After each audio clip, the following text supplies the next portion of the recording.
اعوذ باللہ من الشیطان الرجیم بسم اللہ الرحمن الرحیم لا يتخذ المؤمنون الکافرین اولیاء، نہ بنائیں ایمان والے کافروں کو دوست، من دون المؤمنین سوائے مومنوں کے، ایمان والے ایمان والوں کو ہی اپنا دوست بنائیں، کافروں کو دوست بنانے کی اجازت نہیں۔ وَمَن يَفْعَلْ ذَلِكَ، اور جو کوئی ایسا کام کرے گا یعنی کافروں سے دوستی کرے گا، فَلَيْسَ مِنَ اللَّهِ فِي شَيْءٍ، اللہ کے سامنے وہ کچھ بھی نہیں رہا، اس کی کوئی حیثیت نہیں، اس کے اعمال ضائع ہو گئے۔ إِلَّا أَن تَتَّقُوا مِنْهُمْ تُقَاةً، ہاں مگر کافروں سے دوستی کی ایک صورت ہے کہ کوئی اپنا بچاؤ کرنا چاہے، إِلَّا أَن تَتَّقُوا، کہ وہ بچائے منہم ان سے اپنے آپ کو، تقاہ کے بچاؤ کرنے کے لیے، پھر وہ ان سے دوستی کر سکتا ہے۔ وَيُحَذِّرُكُمُ اللَّهُ نَفْسَهُ، اور اللہ تعالیٰ تم کو ڈراتے ہیں اپنی ذات سے، وَإِلَى اللَّهِ الْمَصِيرُ، اور اللہ کی طرف لوٹ کر جانا ہے۔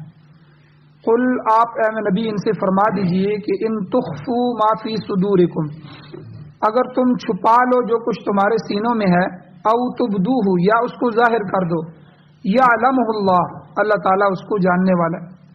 وَيَعْلَمُ مَا فِي السَّمَاوَاتِ وَمَا فِي الْأَرْضِ، اور اللہ تعالیٰ جانتا ہے ہر وہ چیز جو کچھ بھی آسمانوں میں ہے اور جو کچھ زمین میں ہے۔ وَاللَّهُ عَلَى كُلِّ شَيْءٍ قَدِيرٌ، اور اللہ تعالیٰ ہر چیز پر قادر ہے۔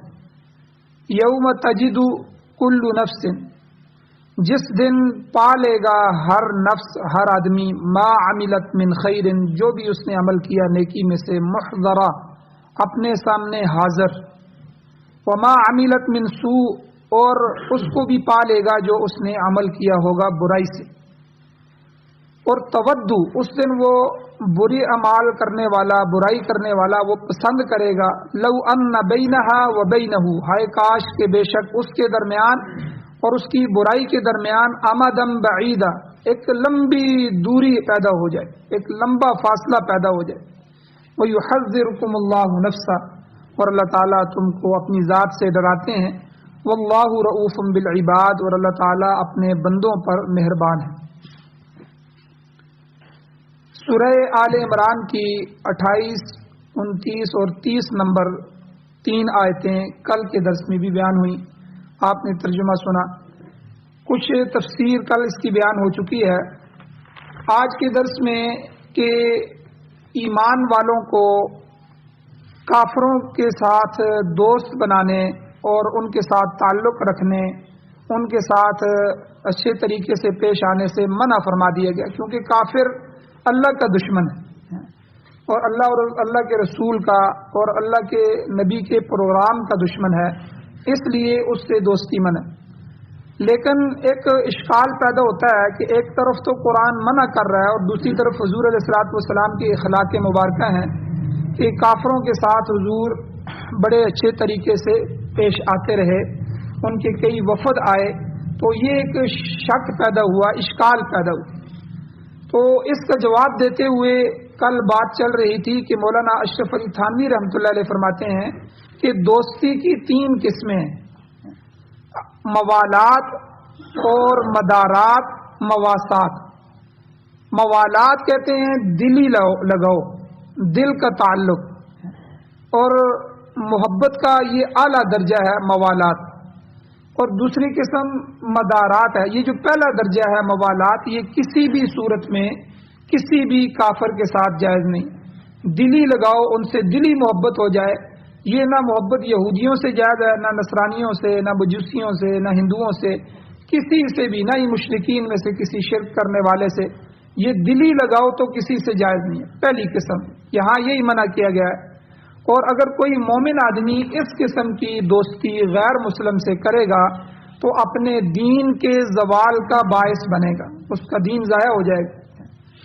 اور دوسرے نمبر پر اسی کے بارے میں حضور علیہ السلام نے حدیث میں فرمایا، المرء مع من احب، آدمی اسی کے ساتھ اٹھایا جائے گا جس سے محبت کرے گا۔ محبت دل کے تعلق کا نام۔ اور آج ہماری محبتیں کن لوگوں کے ساتھ ہیں، ہماری نئی آنے والی نسلوں کی خاص کر کے محبتیں، کسی کو انڈیا کا کوئی گلوکار پسند ہے، کسی کو کوئی ہدایتکار پسند ہے، کسی کو کیا پسند ہے، کسی کے بالوں کے جو سٹائل ہیں وہ انگریز کی طرح ہیں، یہودیوں کی طرح ہیں، کسی کے ہندوؤں کی طرح ہیں، کوئی آج نئے نئے بالوں کے جو ہے وہ سٹائل بنا رہا ہے۔ تو یہ سارا قلبی تعلق ہے، جو آدمی جس کو پسند کرتا ہے اس کا اٹھنا بیٹھنا، اس کی نشست و برخاست، اس کا ہر چیز جو ہے وہ اس کی زندگی میں آنا شروع ہو جاتی ہے۔ تو آج جو ہے ہمارا لباس بھی بچوں کا بدل رہا ہے، ان کا کلچر بھی بدل رہا ہے، ان کی بول چال بھی بدل رہی ہے، ٹھیک ہے، ان کے بالوں کے سٹائل بھی بدل رہے ہیں، ان کے معاشرے کے اندر رہنے کے طریقے بھی بدل رہے ہیں۔ یہ کیا وجہ ہے کہ ہم نے ان کو حضور کا طریقہ بتایا ہی نہیں، جب نہ نبی کی محبت ان کے دل میں ڈالی، نہ سنت کی اہمیت ڈالی، یہ دونوں چیزیں ان کے دل میں نہیں ڈالی، تو پھر ظاہر بات ہے پھر غیر نے محنت کی ہے، غیر نے اپنا ٹی وی آپ کے گھر میں بھیج دیا، غیر نے اپنے چینل آپ کے گھر میں بھیج دیے، آپ کا بچہ کوئی بھی ریموٹ کنٹرول اٹھا کے کوئی چینل کھولتا ہے، اس کی تربیت ہو رہی ہے، اسے لڑکی دکھائی جا رہی ہے، اسے اشتہارات کے اندر جو ہے بے حیائی دکھائی جا رہی ہے، اسے فلمیں دکھائی جا رہی ہیں۔ انڈیا اپنی محنت کر رہا ہے، ٹھیک ہے، وہ فلموں میں اپنا کلچر بھی دکھا رہے ہیں، فلموں میں ان کا کوئی میت مر جاتا ہے تو پورا جنازہ بھی اپنا وہ اس کو کس طرح جا کے وہ رکھتے ہیں، کس طرح اس کو وہ جلاتے ہیں، کس طرح وہ اس کے گرد گھومتے ہیں، کیا کیا کرتے ہیں، وہ ہر فلم میں ہر کردار میں وہ آپ کے بچے کو اپنا مذہب سکھا رہے ہیں، اور وہ اپنی شادی میں مہندی کی رسمیں بھی سکھا رہے ہیں، اور شادیاں جو ان کی ہوتی ہیں وہ جو پنڈت آتے ہیں اور پنڈت آ کے ان کے جو نکاح پڑھا رہے ہیں۔ ہم نے اپنا نکاح ان کو بتایا نہیں، اس بچے کا نکاح ہوتا ہے، اسے نکاح کے مسائل ہی نہیں پتہ، آپ کا بچہ ہے، آپ کا مذہب ہے اسلام، اور اسے حضور کا طریقہ ہی نہیں پتہ، لیکن اسے ہندوؤں کے سارے طریقے پتہ ہو جاتے ہیں، کیونکہ ہندو نے محنت کی ہے، آپ کے گھر میں بیٹھ کے اس نے آپ کے بچے کی تربیت کر دی۔ اب چھوٹے چھوٹے بچوں کو دیکھیں، وہ موٹو پتلو کیا ہے، وہ چھوٹے چھوٹے کارٹون انہوں نے بنائے ہیں، اب بچے وہ کارٹون دیکھتے ہیں، ان کارٹونوں میں ان کی جو ہے تربیت کی جا رہی ہے، اور اس میں جو ہے وہ دکھاتے ہیں کہ وہ کھاتا ہے اور اس کے اندر جو ہے وہ بھگوان آ جاتا ہے، اور بھگوان کے ذریعے پھر وہ سب کو مارتا ہے، ٹھیک ہے، اور پتہ نہیں اس طرح کی چیزیں۔ اب وہ بچہ کیا سیکھے گا جب ہم نے اسے خود جہنم کی طرف دھکیل دیا ہے، تو وہ جنت میں کس طرح جائے؟ تو سب سے بڑی چیز یہ بھی یہودیوں کے ساتھ ہندوؤں کے ساتھ دوستی کے مترادف ہے، ہم نے اپنے بچے کے دل میں ان کی محبتوں کو ڈال دیا۔ آج کسی بچے سے پوچھیں، وہ جو ہے کسی گلوکار کا نام لے گا، کسی کا نام لے گا، اس کی زبانوں پر قرآن کی تلاوت کی جگہ گانے چل رہے ہوں گے، تو یہ سب کیا ہے؟ ان لوگوں کی محنت۔ تو اس لیے ایسی دوستی جس سے قلبی تعلق پیدا ہو جائے، دل کا لگاؤ پیدا ہو جائے، اور یہ کسی کافر کے ساتھ جائز نہیں۔ یہی حضور نے اس حدیث میں فرمایا، المرء مع من احب، آدمی اسی کے ساتھ شمار ہوگا جس کے ساتھ اس کی محبت ہوگی قیامت والے دن۔ بڑی حیرانگی ہوگی کہ یہ اولادیں ہماری جو ہے یہ ہندوؤں کے ساتھ کیوں جہنم میں جا رہی ہیں، تو یہ تو اس وقت پتہ چلے گا ان کا تو تعلق ہی ان کے ساتھ تھا، ان کا تو محبت ہی ان کے ساتھ تھی۔ اور اسی طرح دوسری حدیث میں حضور نے فرمایا، من تشبہ بقوم فہو منہم، جو آدمی کسی قوم کی مشابہت اختیار کرتا ہے وہ اسی قوم میں سے ہی اٹھایا جائے گا، اسی میں سے شمار ہوگا۔ یہ مشابہت کس میں ہے؟ ہر چیز میں مشابہت، ٹھیک ہے، تجارت میں مشابہت، کھانے پینے میں مشابہت، ٹھیک ہے، اور لباس کے اندر مشابہت، ٹھیک ہے، بالوں کے سٹائل کے اندر مشابہت، ٹھیک ہے، یہ ساری مشابہتیں جس قوم کے ساتھ ہوں گی کل قیامت کے دن انہی کے ساتھ اٹھایا جائے۔ بہت سے لوگ فرعون، حامان اور قارون کے ساتھ فضائل اعمال میں بھی آتا ہے، حضور نے فرمایا تو یہ بے نمازی کا حشر ان کے ساتھ کیا جائے گا، اور اسی طرح اور کئی لوگ ہوں گے ان لوگوں کے ساتھ ان کو اٹھایا جائے گا، یہ انہی کے مشابہ ہیں۔ تو یہ پہلی چیز جو ہے یہ بالکل جائز نہیں ہے۔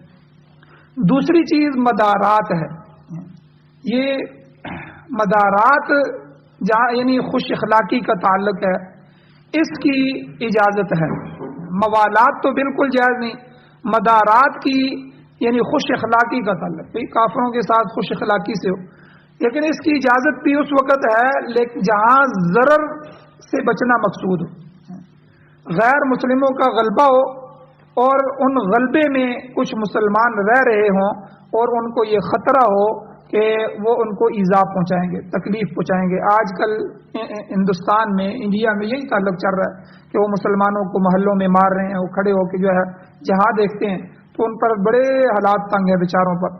تو اس لیے وہاں اگر کوئی ایسی صورت اختیار کی جائے کہ ان سے خوش اخلاقی سے پیش آئے، ٹھیک ہے، ان کا تھوڑا بہت خیال رکھ لے، تو یہ اس میں تھوڑی سی اجازت ہے، یہ مدارات کہلاتی ہیں۔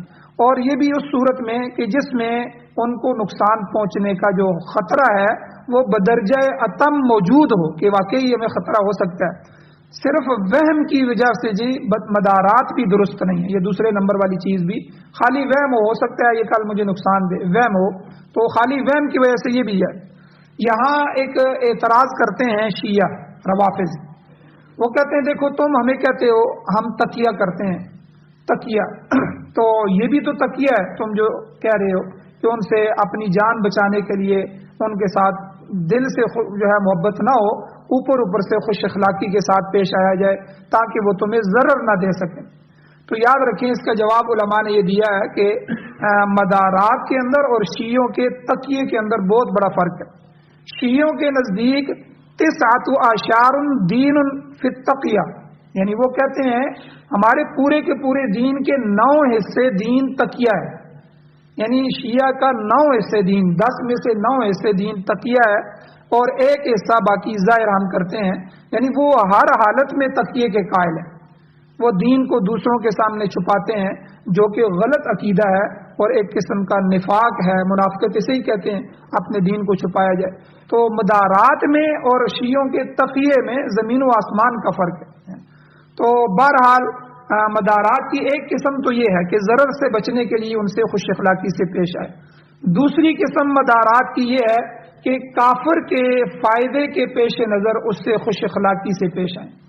مومن یہ سمجھتا ہے کہ اگر کافر کے ساتھ میں حسن سلوک سے پیش آؤں گا، خوش اخلاقی کا مظاہرہ میں کروں گا تو ہو سکتا ہے وہ ایمان لے آئے۔ تو یہ مدارات کی صورت بھی جائز ہے، یہ دوسری صورت ہے۔ شاہ عبدالعزیز محدث دہلوی رحمۃ اللہ علیہ کا ایک واقعہ آتا ہے کہ حضرت کے پاس ایک ہندو برہمن آ کے بیٹھتا تھا۔ آپ طلباء کو پڑھاتے تھے مدرسے میں، تو طالب علموں کی کلاس میں وہ آ کے بیٹھ جاتا اور جو کچھ حضرت پڑھاتے رہتے وہ سنتا رہتا، بیٹھ کے سنتا۔ آپ نے کبھی اس کو نہیں روکا اور ہمیشہ اس کے ساتھ خوش اخلاقی سے پیش آتے۔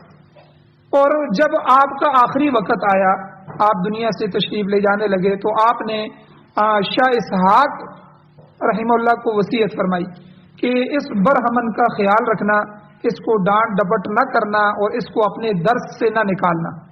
آپ میری جگہ بیٹھ کے درس دیں گے تو اپنے درس سے اس کو نہ نکالنا۔ تو آپ کی اس مدارات کا اس پر یہ اثر ہوا کہ وہ اپنے وفات سے 3-4 دن پہلے ایمان لے آیا، تو وہ ایمان کی حالت میں پھر فوت ہوا۔ تو بہرحال یہ اگر ایسا مسئلہ ہو کہ کہیں کوئی عالم یا کوئی بڑا کسی کافر کے ساتھ کوئی ایسا تعلق رکھتا ہے کہ بھئی میرے اس تعلق کی وجہ سے یعنی قلبی لگاؤ، تو بالکل جائز نہیں، خوش اخلاقی کے ساتھ اس کے ساتھ پیش آتا ہے تاکہ میرے اس اخلاق کی وجہ سے یہ مسلمان ہو جائے، اللہ اس کے دل میں اسلام کو لے آئے اور یہ ایمان لے آئے، تو ایسی صورت میں یہ دوسری صورت بھی جائز ہے۔ تیسری صورت ہے دوستی کی مواسات، یعنی دوسروں کو نفع پہنچانا، دوسرے کے نفع رسانی کی مثال اللہ تعالیٰ نے سورہ ممتحنہ 28ویں پارے میں بیان فرمائی ہے۔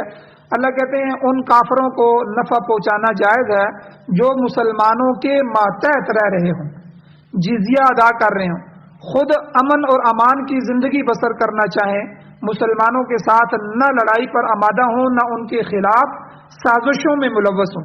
تو ایسے لوگوں کے ساتھ نیکی کرنا، احسان کرنا، نفع پہنچانا یہ جائز ہے۔ جیسے ہمارے ملک میں بہت سے عیسائی رہ رہے ہیں، بہت سے ہندو رہ رہے ہیں، ٹھیک ہے، وہ لڑائی نہیں کرتے ہم سے، وہ امن کے ساتھ رہ رہے ہیں اور ہمیں ٹیکس بھی دے رہے ہیں، جزیہ بھی دے رہے ہیں، سب کچھ چل رہا ہے، ٹھیک ہے۔ تو ایسے لوگوں کے ساتھ بھی اچھائی سے پیش آنا یہ جائز ہے، یہ مواسات کہلاتا ہے۔ تو اس کی بھی جو ہے اللہ جل شانہ نے سورہ ممتحنہ میں فرمایا لا ینہاکم اللہ، اللہ تعالیٰ تمہیں منع نہیں فرماتے، عن الذین، ان لوگوں کے ساتھ لم یقاتلوکم فی الدین، کہ جو تمہارے دین میں تم سے قتال نہیں کرتے، تم سے لڑائی نہیں کرتے. وَلَمْ يُخْرِجُوكُم مِّن دِيَارِكُمْ, اور انہوں نے تم کو تمہارے گھروں سے نہیں نکالا. تو ان تبروہم, اللہ اس سے منع نہیں فرماتے کہ تم ان سے نیکی کرو, اور اللہ تعالیٰ تمہیں وَتُقْسِطُوا إِلَيْهِمْ, ان کے ساتھ انصاف کا حکم دیتے ہیں.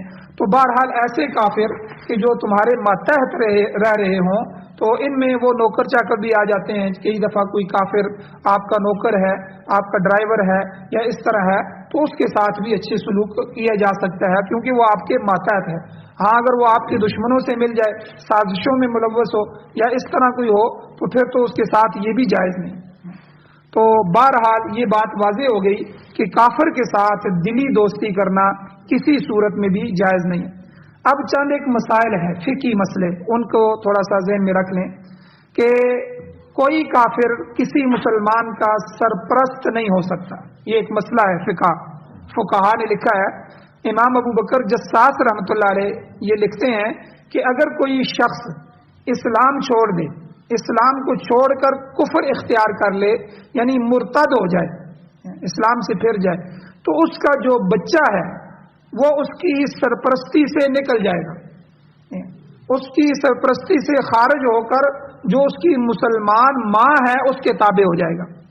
ورنہ بچہ باپ کے تابع ہوتا ہے, لیکن اگر باپ کافر ہو جائے, ماں مسلمان ہے, تو بچہ باپ کی سرپرستی سے نکل جائے گا اور ماں کی سرپرستی میں آ جائے گا, اور یہ جو ہے ماں کے تابع ہو جائے گا, اور مسلمان ہی سمجھا جائے گا, باپ کا اس بچے پر تصرف نہیں رہے گا.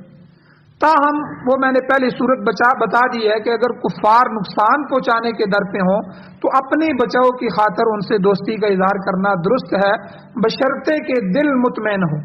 اللہ تعالیٰ نے سورہ نحل کے اندر اس کی وضاحت فرمائی ہے کہ کافر کے ضرر سے بچنے کے لیے کلمہ کفر بھی آپ زبان سے کہہ سکتے ہیں, کافر کے ضرر سے بچنے کے لیے. میں آیت پڑھتا ہوں, آپ اس کا ترجمہ سنیں. اللہ سورہ نحل کے اندر 14ویں سپارے کے آخری 2 رکوع ہیں, اس میں فرماتے ہیں من کفر باللہ, جو کفر کرے اللہ کے ساتھ, من بعد ایمان ہی, اپنے ایمان لانے کے بعد, ایمان لایا, ایمان لانے کے بعد مسلمان کفر کر رہا ہے. اللہ کہتے ہیں ہاں الا من اکرہ, ایسے شخص کو اجازت ہے کلمہ کفر کہنے کی جو مجبور کر دیا جائے. الا من اکرہ, لیکن وقلبہ, اس کا دل مطمئن بالایمان, اس کا دل ایمان پر مطمئن ہے. زبان سے تو کلمہ کفر کہہ رہا ہے, لیکن دل جو ہے اس کا ایمان پر ڈٹا ہوا ہے, اور اللہ کہتے ہیں ایسے آدمی کے لیے اجازت ہے وہ کلمہ کفر کہہ سکتا ہے. لیکن آگے اللہ کہتے ہیں وَلَٰكِن مَّن شَرَحَ بِالْكُفْرِ صَدْرًا, اگر کوئی شرح صدر کے ساتھ کفر کا جملہ کہتا ہے, اس پر راضی ہو کے کہتا ہے, فَعَلَيْهِمْ غَضَبٌ مِّنَ اللَّهِ, بس ایسے لوگوں پر اللہ کا غضب نازل ہوگا, اور وَلَهُمْ عَذَابٌ عَظِيمٌ, ان کے لیے بہت بڑا عذاب اللہ نے تیار کیا ہے. تو بہرحال اس آیت کے اندر اللہ نے یہ واضح فرما دیا کہ کہیں کوئی ایسا موقع آ جاتا ہے کہ کوئی کافر آپ سے کلمہ کفر کہلوانا چاہتا ہے, تو اس میں اجازت ہے, لیکن وَقَلْبُهُ مُطْمَئِنٌ بِالْإِيمَانِ, کہ دل ایمان پر مطمئن ہو. اب یاد رکھیں یہاں 2 صورتیں آتی ہیں, ایک رخصت کی, ایک عزیمت کی. رخصت, عزیمت 2 چیزیں ہیں. میں ان کے آپ کو حضور کے زمانے میں 2 واقعات بتاتا ہوں. حضور علیہ الصلوۃ والسلام کے ایک صحابی تھے حضرت عمار رضی اللہ تعالیٰ, ان کو کافروں نے گھیر لیا, ان سے ایک جملہ کہلوانا چاہا, انہوں نے کہہ دیا, انہوں نے کہا کوئی نہیں میں کہتا ہوں, حضور کے بارے میں کوئی بات تھی تو, لیکن ان کا دل ایمان سے معمور تھا, دل کے اندر ایمان تھا. تو جب وہ حضور کے سامنے پیش ہوئے تو حضور کو انہوں نے بتایا, انہوں نے کہا کہ کافروں نے مجھے اس طرح پکڑا تھا, اگر انہوں نے مجھے کہا کہ آپ کے بارے میں گستاخانہ ایک جملہ تھا, تو انہوں نے کہا یہ کہو, تو میں نے کہہ دیا, لیکن اللہ کے نبی میرا دل ایمان پر تھا, صرف جان بچانے کے لیے. حضور نے فرمایا کہ ٹھیک ہے کہہ سکتے ہیں, ایسا مسئلہ نہیں ہے.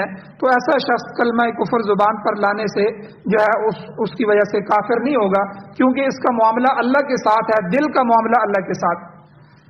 لیکن دوسرے صحابی حضرت خبیب رضی اللہ تعالیٰ عنہ کا واقعہ بھی پیش آیا کہ جب حضرت خبیب رضی اللہ تعالیٰ عنہ کو سولی پر لٹکانے لگے تو کافروں نے کہا کہ اگر تم چاہو کہ تمہاری جگہ محمد صلی اللہ علیہ وسلم کو لٹکایا جائے اور تمہیں چھوڑ دیا جائے تو کیا تم اس کو پسند کرو گے؟ یہ جملہ ان سے کہلوانا چاہا. تو حضرت خبیب رضی اللہ تعالیٰ عنہ نے کہا کہ تم یہ کہتے ہو کہ میں یہ پسند کروں کہ میری جگہ حضور کو، یہ تو بہت بڑی بات ہے، میں تو یہ بھی پسند نہیں کرتا کہ حضور جہاں موجود ہیں مدینہ میں وہاں حضور کو ایک کانٹا بھی ان کے پاؤں میں چبھ جائے۔ تو کافروں نے بہرحال ان کو پھر قتل کر دیا۔ یہ دو واقعے ہوئے۔ اب ایک میں حضور نے اجازت دی اور حضرت خبیب رضی اللہ تعالیٰ عنہ کے بارے میں فرمایا کہ بہرحال ان کا درجہ حضرت عمار رضی اللہ تعالیٰ عنہ سے بڑا ہوا ہے، کیونکہ انہوں نے عزیمت کا رستہ اختیار کیا اور عمار نے رخصت کا رستہ اختیار کیا۔ امام ابو بکر جساس رحمۃ اللہ علیہ نے ایک اور واقعہ لکھا ہے کہ مسیلمہ کذاب جس نے جھوٹی نبوت کا دعویٰ کیا تھا، اس نے دو مسلمانوں کو پکڑ لیا، اپنے علاقے میں دو مسلمانوں کو پکڑ لیا۔